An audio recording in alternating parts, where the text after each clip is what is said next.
Good afternoon, Year 11. Welcome to your first lesson on paper 2B, which is your depth study on Elizabethan England. You'll have your brand new Elizabethan textbooks, and you should start the lesson by having the textbook open from page 10.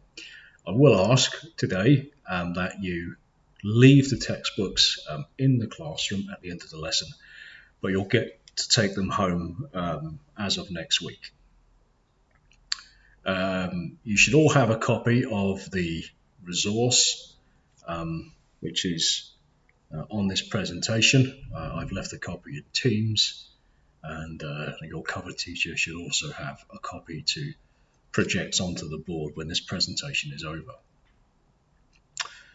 So in this first lesson, you're going to be looking at Elizabeth's background, her family background, how she came to ascend to the throne, and how the experiences of her early years formed her character. Now, if you didn't already know, Elizabeth was, of course, the second child of Henry VIII. Henry, of course, married Catherine of Aragon. He wanted a male heir to the throne. He was disappointed, of course. His first child with Catherine was a girl who became Queen Mary much later. And so he divorced Catherine of Aragon and married his second wife, Anne Boleyn. And as, of course, you probably know, Anne Boleyn didn't last very long and she was executed.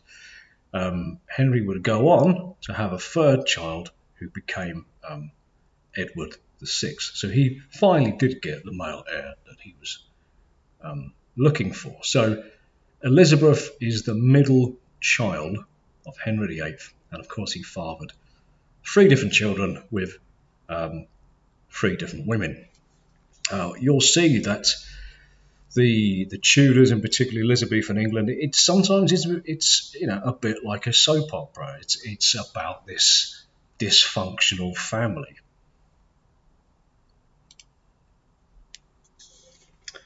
So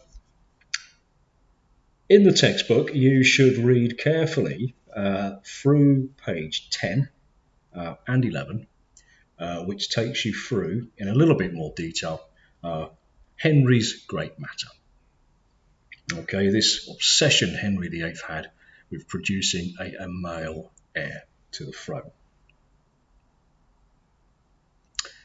Now, just to summarize, Henry was, when Elizabeth was born to his second wife, Anne Boleyn, Henry was very, very disappointed. He desperately wanted a son. But nevertheless, an Act of Succession was passed, which declared that Elizabeth's older half-sister, Mary, was now illegitimate, and that Elizabeth alone was the rightful heir to the throne. So this effectively stated that Mary had no claim to the throne, so that when Henry died, the throne would pass to Elizabeth. So all looked well and good.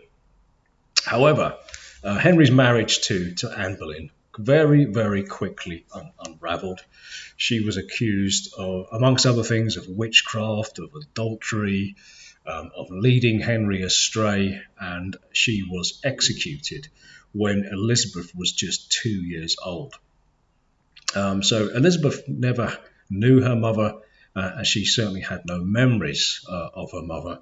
And as you'll see, she was brought up by a succession of private tutors and mentors and stepmothers. So like I say, there is this theme. It's like a modern soap opera, isn't it? It's about one big dysfunctional family. After Anne Boleyn's execution, another Act of Succession was passed, which this time declared that Elizabeth was illegitimate and that Elizabeth had no right to inherit the throne. So from this point forward, it seemed almost impossible that Elizabeth would ever go on to be the Queen of England. So as I've already mentioned, Henry, of course, married several times after the execution of Anne Boleyn, and he was finally able to produce the male heir that he desperately desired when Edward was born, who would become King Edward VI. So when Henry finally died in 1547, his 9-year-old son, Edward VI, became the new King of England. Now, it was during that time when, now Elizabeth is the king's sister, or at least the king's half-sister. It was during that time that Elizabeth was implicated in a plot to overthrow Edward. And it's all rather complicated. And you'll, if you turn to page 13, there is a quite detailed breakdown of exactly what happened. So, obviously, as a child, Edward was not, running the country, and the country was, of course, as it often was, being run on his behalf by adults. Now, as it tells you in the textbook, it says until the end of 1549, the power behind the throne was Edward's uncle, which of course was his mother's brother, the Duke of Somerset. But there was a serious rebellion, and Somerset fell from power, and he was later executed on charges of treason. So there was the suspicion that he was engaged in a plot to take the throne for himself. Now, it also tells you in the textbook that it was the Duke of Somerset's younger brother, Thomas Seymour, who embroiled Elizabeth in her first serious political crisis. Now, Thomas Seymour had married Elizabeth's stepmother, Catherine Parr, very soon after Henry VIII's death. And Elizabeth lived with them in their household. Now, what he suspected was that an outrageous flirtation took place between Elizabeth and Seymour, her stepfather. And this led to a grave scandal that had the potential to place Elizabeth's life in considerable danger. Seymour was accused of treason and executed in 1549. Now, as part of the investigation, Elizabeth was questioned because it was suggested that Thomas Seymour was plotting to overthrow Edward and marry Elizabeth, his own stepdaughter. Now, Elizabeth managed to convince her investigators of her innocence, and she escaped from the affair, embarrassed but nevertheless maintaining her freedom, her status, and more importantly, her life. So this was the first serious political scandal that Elizabeth was caught up in. Now, Edward didn't live very long. He died of dysentery at the age of just 15. And after just a brief power struggle with Lady Jane Grey, that tells you all about that at the bottom of page 13, Elizabeth's older half-sister, Mary, now became the Queen of England. And some of you may know that she had the reputation of being Bloody Mary because she was a devout Catholic and had at least 300 Protestants burned at the stake. Now, once more, there was a serious rebellion against Queen Mary, known as Wyatt's Rebellion, after her marriage to Philip of Spain. This was seen by many as a kind of paving the way for a Catholic takeover of England. Now, Elizabeth was implicated in this rebellion. She was accused to have supported the rebellion, and she was arrested, and she spent 2 months imprisoned in the Tower of London. And at that time, her life very much hung in the balance. Now, she was eventually cleared of all wrongdoing, but she remained, when she was released from the Tower of London, she remained under house arrest at Hatfield House.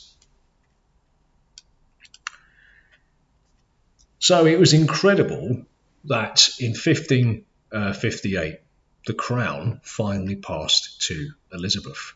Mary died, having left no heir to the throne, and so therefore the crown passed to Mary's half-sister Elizabeth. Now, legend has it that Elizabeth was believed to have been sitting under a tree somewhere in the grounds of Hatfield House when the messengers arrived, informing her of her sister's death and her accession to the throne. And Elizabeth was crowned the new Queen of England at Westminster Abbey on the 15th of January 1559, and she was just 25 years old.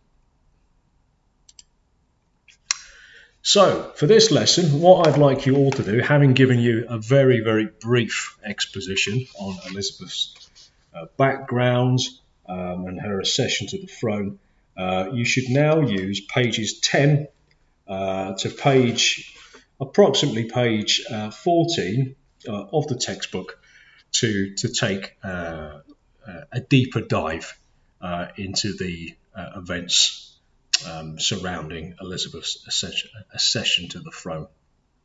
Okay, now this paper 2B is the depth study. Power of the People, of course, was a breadth study where you were tested in your breadth of knowledge. You're now being assessed on your depth of knowledge.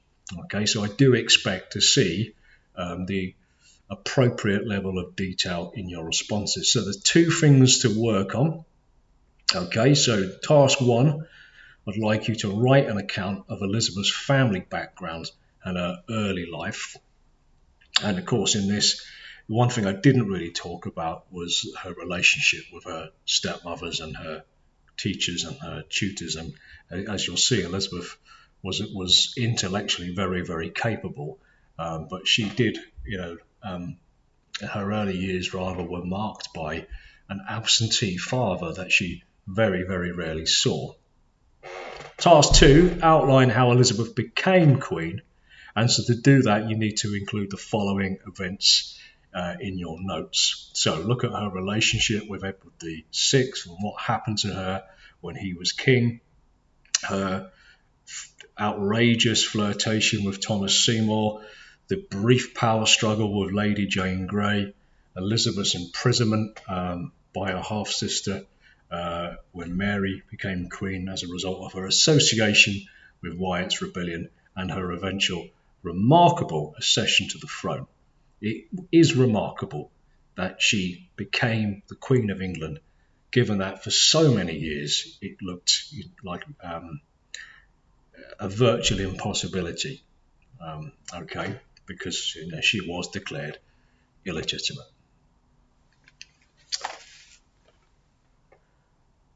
Okay, so you should spend the rest of the lesson working through those tasks, and I'll be asking you questions about Elizabeth's background and her accession to the throne next lesson.